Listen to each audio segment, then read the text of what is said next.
بسم اللہ الرحمن الرحیم۔ السلام علیکم، ویلکم ٹو القرآن اسٹوڈیو۔ دوستو، آج کی ویڈیو میں انشاءاللہ ہم بات کریں گے FIA کے ٹیسٹ کے بارے میں۔ درجل باتیں اور انفارمیشن ہم آپ سے شیئر کریں گے جو کہ آپ کے ٹیسٹ کی تیاری میں بہت ہی مددگار ثابت ہونے والی ہیں۔ تو وہ باتیں کیا ہیں؟ نمبر 1، FIA ٹیسٹ کا سلیبس کیا ہوگا؟ نمبر 2، انگلش والے حصے میں کس طرح کے اور کون کون سے سوالات ہو سکتے ہیں؟ نمبر 3، IQ ٹیسٹ کانسیپٹ کے انٹیلیجنس کے سوالات اور پیٹرن کیا ہے؟ نمبر 4، کرنٹ افیئر اور جنرل نالج کے بارے میں۔ Number 5، on line test preparation کہ اگر آپ آن لائن تیاری کرنا چاہتے ہیں ٹیسٹ کے حوالے سے تو مکمل تیاری کہاں سے اور کیسے کر سکتے ہیں۔ تو آئیے ویڈیو کو شروع کرتے ہیں۔ ویڈیو شروع کرنے سے پہلے ایک چھوٹی سی ریکویسٹ کہ اگر آپ ہماری ویڈیو پر نئے ہیں تو ویڈیو کو لائک ضرور کر دے جائیں اور چینل کو سبسکرائب کرنا مت بھولیے گا تاکہ ہر نئی آنے والی اپڈیٹ سے آپ ہمیشہ بر وقت مطلع رہیں۔ سلیبس میں آپ سے مین جو ٹاپک ہیں وہ 6 ہیں۔ Number 1، English. Number 2، general knowledge. Number 3، computer. Number 4، IQ یعنی انٹیلیجنس کا test. Number 5، Islamic studies for Muslim and ethics for non Muslim, اور چھٹے نمبر پہ ہے پاک اسٹڈیز۔ تو سب سے پہلے بات کرتے ہیں انگلش کے حوالے سے۔ یہاں پر آپ کو کوشچن دیا ہوگا کہ ڈو ایز ڈائریکٹڈ، آپ کو وہاں پر سوالات دیے جائیں گے، مثلا پاکستان از اے لارج کنٹری، اور آپ سے پوچھا جائے گا کہ the underline word is، تو آپ نے کریکٹ آنسر چوز کرنا ہوگا کہ انڈرلائن جو ورڈ ہے یہ کیا ہے۔ تو انڈرلائن ورڈ لارج، تو یہ ہمیں بتا رہا ہے پاکستان کے بارے میں کہ پاکستان ایک بڑا ملک ہے۔ تو یہاں پر انڈرلائن ورڈ لارج یہ ایک ایڈجیکٹو ہے۔ ساتھ ساتھ میں آپ کو بتاتا چلوں کہ ایڈجیکٹو سے مراد وہ لفظ ہے جو کسی ناؤن یا پروناؤن کی صفت یا خصوصیت، اچھائی، برائی، رنگ، جسامت وغیرہ، تعداد یا مقدار وغیرہ کو بیان کرتا ہے۔ تو یہاں پر ہمارے پاس جو ورڈ آیا ہے لارج، تو یہ جو ہمارا کنٹری ہے اس کے بارے میں بتا رہا ہے کہ پاکستان از اے لارج کنٹری، یعنی کہ ایک بہت بڑا ملک ہے۔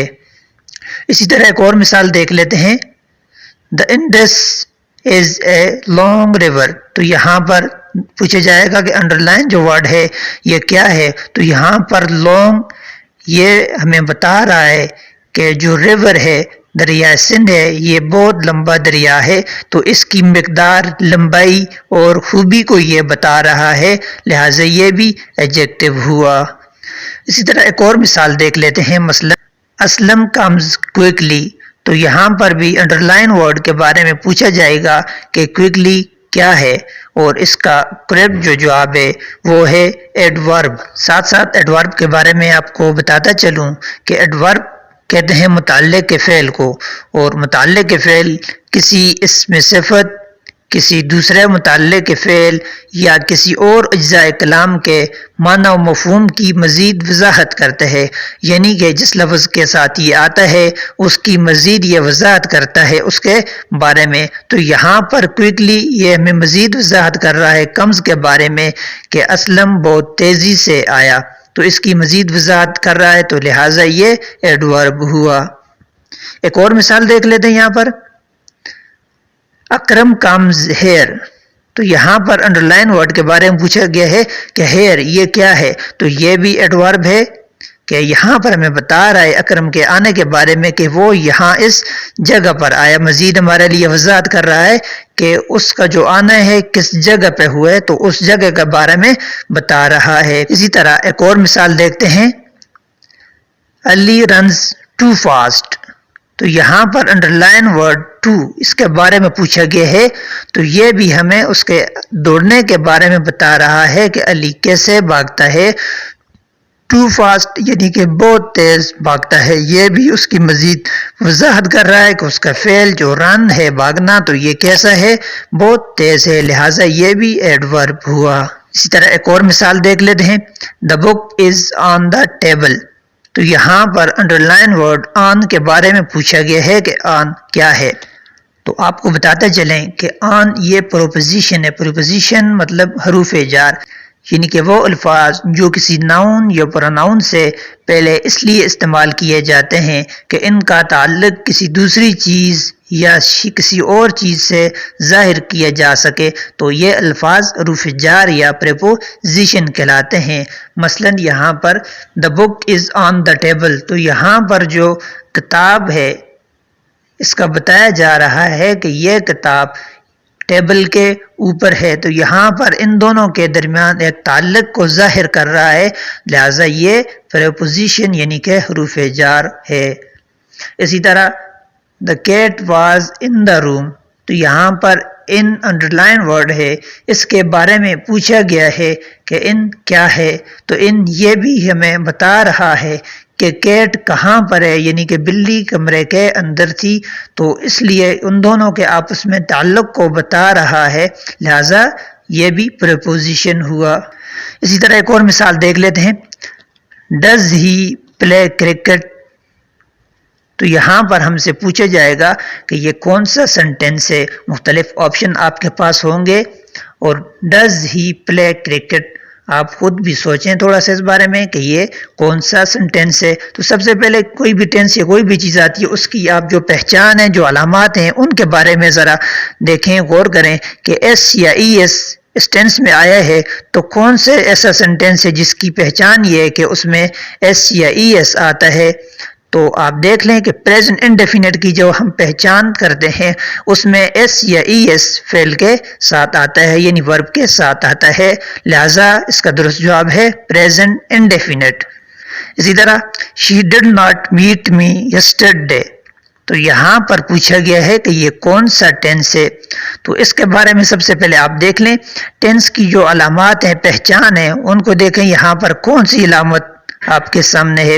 تو یہاں پر دیکھ لیں کہ did not سیکنڈ فارم استعمال ہوگی ہے، تو سیکنڈ فارم کہاں پہ آتی ہے؟ پاسٹ انڈیفینٹ میں سیکنڈ فارم استعمال ہوتی ہے، لہذا اس کا درست جواب ہوا پاسٹ انڈیفینٹ۔ اسی طرح ایک اور مثال کہ she shut the door quickly، تو یہاں پر اس کے بارے میں پوچھا گیا ہے کہ یہ کون سا ٹینس ہے، تو یہاں پر سوچنے کی بات ہے کہ شٹ کی فرسٹ، سیکنڈ اور تھرڈ فارم سب ایک جیسی ہوتی ہیں، یہاں پر ہمیں تھوڑا سوچنا پڑے گا کہ یہ کون سا ٹینس ہے۔ تو یہ دیکھ لیں آپ کہ جب علامات ہم دیکھتے ہیں تو اگر پریزنٹ انڈیفینٹ ہوتا تو یہاں پر ایس یا ای ایس ہوتا ورب کی فارم کے ساتھ، یہاں پر ایس یا ای ایس نہیں ہے بلکہ سمپل ورب آیا ہے اور یہ سیکنڈ فارم ہے، تو یہ کون سا ٹینس ہوگا؟ ایس یا ای ایس بھی یہاں پر نہیں ہے، تو سیکنڈ فارم پاسٹ انڈیفینٹ اس کا درست جواب ہوگا۔ اسی طرح Ajmal will write a letter, تو یہ کون سا ٹینس ہوگا؟ سمپلی سب سے پہلے آپ جب سوچتے ہیں ٹینس کی کون سی علامت اس میں پائی جا رہی ہے، یہاں پر ول اور شیل جہاں پر بھی آ جاتا ہے تو یہ فیوچر ٹینس ہوتا ہے، لہٰذا یہ فیوچر انڈیفینٹ ٹینس ہوا۔ اس کے بعد آ جاتے ہیں انٹیلیجنس کے حصے کے بارے میں۔ تو آپ کو کوئی ٹینس دیا جائے گا، کوئی سینٹینس آپ کے سامنے ہوگا جس میں دو چیزوں کا آپس میں تعلق کی وجہ سے اس کا درست جواب آپ نے چننا ہوگا۔ مثلا gun is to soldier as dash is to writer, تو یہاں پر خالی جگہ پر کرنی ہے، تو یہاں پر آپ نے درست اس کا جو جواب ہے وہ لکھنے ہے کہ گن از ٹو سولجر، کہ گن کا تعلق ایک سپاہی سولجر کے ساتھ ہے، ان کا آپس میں ایک تعلق ہے۔ تو اسی طرح رائٹر کے ساتھ کیا چیز ہو سکتی ہے؟ فٹ ہو سکتا ہے، پین ہو سکتا ہے، کیپ ہو سکتی ہے، تو رائٹر ایک لکھنے والا، اس کا تعلق پین کے ساتھ آ رہا ہے، لہذا اس کا درست جواب ہوگا پین از ٹو رائٹر۔ اسی طرح آپ سے پوچھ سکتے ہیں کہ سی ڈیش آر ڈیش اور ڈی، تو یہاں پر خالی جگہ آپ نے پر کرنی ہوگی، تو یہاں پر تھوڑا غور کریں گے تو یہاں پر آپ سے کیرٹ کے سپیلنگ پوچھے گئے ہیں، تو کیرٹ کے سپیلنگ دیکھ سکتے ہیں سی اے ڈبل آر او ٹی، تو یہاں پر اے اور آر آ جائے گا، یعنی کہ سی اے ڈبل آر او ٹی۔ اسی طرح آپ سے ایک اور سوالات یہ پوچھ سکتے ہیں کمپلیٹ دا سیریز اور آپ کے سامنے بے ترتیبی سے کچھ گنتی لکھی ہوگی جس میں آپ نے سیریز کمپلیٹ کرنی ہوگی. مثلا 4 10 8 20 یہ ایک سیریز آپ کو دی گئی ہے جو کہ آپ نے کمپلیٹ کرنی ہے. تو یہ دیکھ لیں, تھوڑا غور کرنے سے یہاں پہ پتہ چلے گا کہ سب سے پہلے 4 ہے, اس کے بعد 10 ہے. تو اب ان دونوں کی سیریز آگے چل رہی ہے. تو 4 کی سیریز میں 8 12 16, ٹھیک ہے. اسی طرح 10 کی سیریز میں دیکھتے ہیں 10 20 30. تو دونوں کی ایک سیریز چل رہی ہے, ایک ترتیب سے چل رہے ہیں. تو 4 کی جو سیریز ہے اس میں دیکھتے ہیں 4 8 12 16, اور اس کے بعد آ جائے گا, اس کی سیریز میں دیکھیں گے تو 20 آ جائے گا. اسی طرح جب 10 والی سیریز دیکھتے ہیں 10 20 30, تو اس کی سیریز میں جب دیکھیں گے یہاں پر تو یہاں پر 40 آ جائے گا. لہذا 16 کے بعد 40 اور 20 اس کا درست جواب ہوگا. اسی طرح ایک اور دیکھ لیتے ہیں 7 35 11 41, یہ ایک سیریز آگے چل رہی ہے.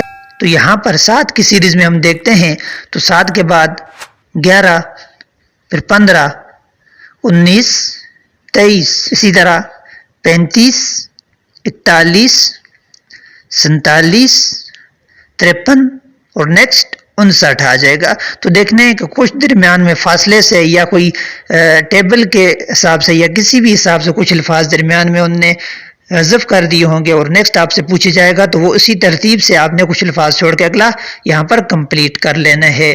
اور نیکسٹ جو سوال کرنے لگے ہیں اس پیپر کا انتہائی اہم سوال ہے کہ مثلا if Jamil is coded NEQMP and Ali is coded EPM then Umar is coded, تو آپ سے خالی جگہ میں یہاں پر عمر کا جو کوڈ ہوگا وہ لکھنا ہوگا. مثلا ہم دیکھتے ہیں کہ یہاں پر جمیل کا کوڈ کیا ہے NEQMP, اسی طرح علی کا آ گیا EPM.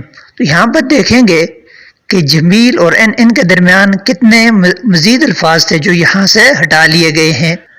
جے کے بعد ہم دیکھتے ہیں کہ جے کے ایل ایم اور این آ گیا چوتھے نمبر پر. اسی طرح اے کے بعد بی سی ڈی اور ای, یعنی کہ ہر چوتھا جو اس کا ورڈ آئے گا وہ اس کا کوڈ ہوگا. تو اسی طرح علی میں ہم دیکھ لیتے ہیں اے کے بعد بی سی ڈی اور ای, چوتھا ورڈ آ گیا. اور ایل کے لیے دیکھ لیتے ہیں M N O and P, یعنی کہ چوتھا ورڈ آ رہا ہے. تو یہاں پر عمر کے لیے جب ہم کوڈ دیکھیں گے تو اس میں بھی دیکھ لینا ہے یو کے بعد V W X and Y, اسی طرح ایم کے لیے این او پی اینڈ کیو, اور اسی طرح ای کے لیے F G H and I, چوتھا لفظ آ گیا. اسی طرح آر کے لیے S T U and V, تو ہر چوتھا جو لفظ ہے وہ اس کا کوڈ آ جائے گا. پہلے جو آپ سے 1 یا 2 ورڈ دی ہوں گے ان میں دیکھ لینا ہے کہ کتنا ڈفرینس ہے. تو نیکسٹ جو آپ سے پوچھا جائے گا وہ بھی اسی حساب سے آپ نے برابر کر لینا ہے. اس کے بعد پھر آگے جنرل نالج کے کچھ سوالات آ جاتے ہیں, کرنٹ افیئرز وغیرہ کے آ جاتے ہیں. اسی طرح آپ سے یہ پوچھ سکتے ہیں مثلا 1 کلو میٹر میں کتنے میٹر ہوتے ہیں, یا 1 کلو گرام میں کتنے گرام ہوتے ہیں. اسی طرح کے کچھ اہم سوالات آپ سے پوچھ سکتے ہیں. اس طرح کے کچھ بنیادی سوالات ہوں گے. اگر آپ آن لائن تیاری کرنا چاہتے ہیں تو گوگل پر سمپل آپ نے آ جانا ہے اور یہاں پر سرچ کرنا ہے ٹپس فار جابس. جیسے ہی اس میں آپ انٹر ہوں گے, اس ویب سائٹ پہ انٹر ہوں گے, یہاں پر online preparation for jobs test, تو اس کے لیے اس آپشن میں آپ نے آ جانا ہے. یہاں پر آپ دیکھ سکتے ہیں کہ virtual university complete paper for F I A job 2021. تو ایف آئی اے کی جاب کی 2021 کی تیاری کے لیے کمپلیٹ یہاں پر سیریز آپ کو دی گئی ہے تمام تر سبجیکٹ کی. تو یہاں سے آپ کمپلیٹ تیاری کر سکتے ہیں اپنے سوالات کی اور پیپر کی. تو ملتے ہیں نیکسٹ ویڈیو میں. اس کے علاوہ اگر آپ کا کوئی بھی کوشچن ہو پیپر کے حوالے سے, ٹیسٹ کے حوالے سے پوچھنے جائیں تو کمنٹ میں آپ لازمی پوچھیں. تو نیکسٹ ویڈیو تک کے لیے ہمیں اجازت دیجیے گا. اللہ حافظ.